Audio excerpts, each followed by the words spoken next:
Well, this is going to be my last excerpt for the morning, for this particular morning, September 7th, 2011, 9/7/11.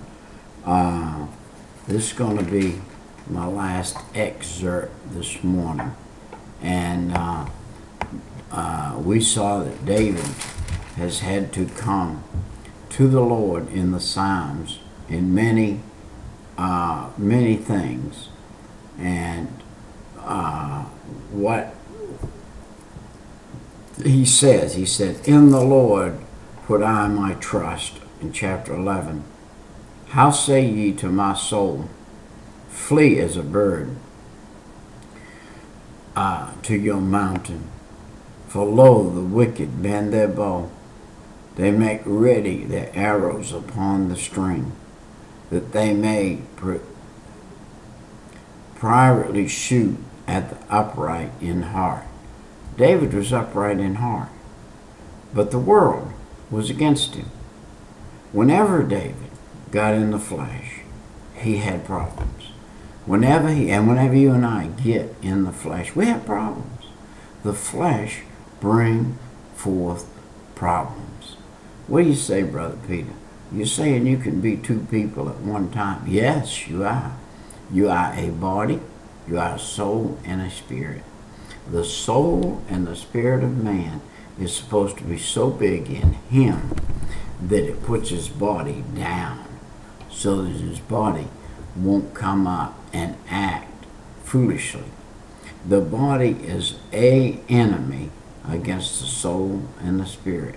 The flesh is an enemy to the soul and the spirit. You must train the flesh to lay down and let the soul and the spirit work through it. If you don't believe it, I tell you what you do. Get you some tracts today. This one says, if you died right now, would you go to heaven? How easy can you say that to a person? How easy can you have your body walk up to a person and your physical mouth say what your heart says? Your heart's saying, I wonder if he died right now, if he'd go to heaven. That's one God gave me in 1973. 1972, I told you, I had eyes that wandered. I looked at women wrongly.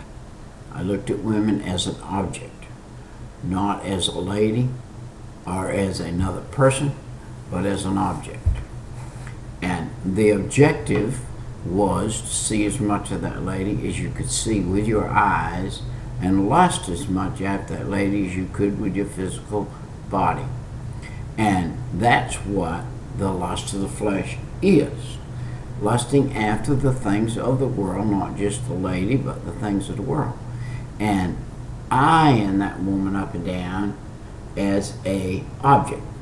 Now, we come back down to where we need to live today and say, that lady out there, the Lord said to me, I prayed about it and said, Lord, help me with this. And the Lord said, if you wonder if that woman's soul is going to heaven, you will not look at her as a naked woman or as a woman you want to look at the flesh, but you look at her soul and have a heart feeling for her, and you can ask her this question. If you died right now, lady, would you go to heaven? That's what triggered this. 1973 is what triggered this. This is the tract that I put together. I put this tract together. How did you do it, Brother Peter? I couldn't even read and write then. I had to learn how. But I had to take other literature and stuff, and I had to put this tract together. The words were spelt wrong on it, which I loved. One day an educated man came along and made new copies of them for me, and he changed them around a little bit, and he spelt the words right. The English was wrong, the words were wrong. I liked it that way because that was me, because I'm unlearned. And it looked all right to me because it was unlearned, and that, I felt good about that. But it's correct now, supposedly. And this was a cross, and now it's a half a cross. And it said, do you know right now for sure if you died, you would go to heaven? Well, do you know for sure? Wow, I give this to people all the time. They're puzzled. They're puzzled. And especially if a policeman's giving you a ticket for driving too fast or something, and you take one of these out and say, hey, sir, if you died right now, do you know if you'd go to heaven? You know, those are funny words to say to a policeman, but I always do that. And by the way, I don't mind thanking a policeman if he gave me a ticket and I was wrong. I said, thank you, sir, for doing your job. Thank you for doing your job and doing it right. It's just like when I go and use my credit card and the lady said, let me see some ID with your picture on it. I say, thank you, lady, for wanting to do that, because now I know if somebody else got my card and came to you, you're not going to let them use it. I like that. She said, you know, you're a little different than a lot of people. They get mad at me when I want to see their ID. And I said, well, they're foolish, because one day somebody's going to get their card and they'll wish somebody did look at their ID. So, listen, how are you ID'd this morning? Are you ID'd in the eyes of God as one of His servants, or are you ID'd as a wicked blasphemer this morning? Have you said, Jesus, forgive me of my sin, come in my heart and save my soul? God sees sin through the fact that it's unrighteousness. And He sees it through the fact that when He looks down and the righteous light is shining on those who are righteous in the kingdom of heaven, there is darkness all around it. And that darkness is where the sin is. Now, you know, you think about it. Think about it. Think about it. The earth was totally covered with people, 100%. And God's looking around the earth. Now, He doesn't have to run around the earth and look at it, because He's in heaven. So He can stand there and look at it, and the earth's rotating. Well, the earth rotated from left to right, all the way around. God didn't see a speck of light. It rotated 3/4. God's looking at it from this angle. He didn't see a speck of light. So it rotated from this angle. God's looking at it. He didn't see a speck of light. And then it got to a rotation to where it was coming around this way. God's looking at it, and bloop. What was that? God said, there is a spot right there of righteousness. I think I'll go down and see who that is. And the whole world was wicked.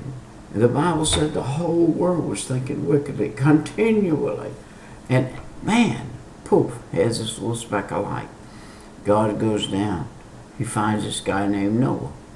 Noah found grace in the eyes of the Lord. God saw that little speck of light. All the rest of the earth was total darkness to God. He could see no light in it. God can't look on unrighteousness. He can only look on righteousness. People have said to me, would God, by flood or some other way, destroy every man on the earth? Yeah. If He hadn't found Noah, He destroyed every man, period. And you know what?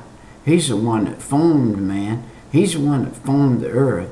He's the one that put him in the garden. He's the one that made man to come and fellowship with Him, and Him to fellowship with man. And He could make another one. Do you think He needed this one? No, He didn't need this one. But this one got another chance, and that's why you and I are here. We got the other chance, and that's why you and I are here. We're here because we're on our second chance. And we're able to be saved because we're here. And I'm glad He found Noah. In the eyes of God, Noah was righteous in his heart. One of the first things Noah did after they landed was commit a sin. Got drunk. Wine is a mocker, and strong drink is rage, and he that partaketh of it is not wise. You say that, Brother Peter, like anybody could quit if they were drinking. I know what it's like. I drank several years. I know what it's like to quit. I know what it's like to have it control you. And I know what it's like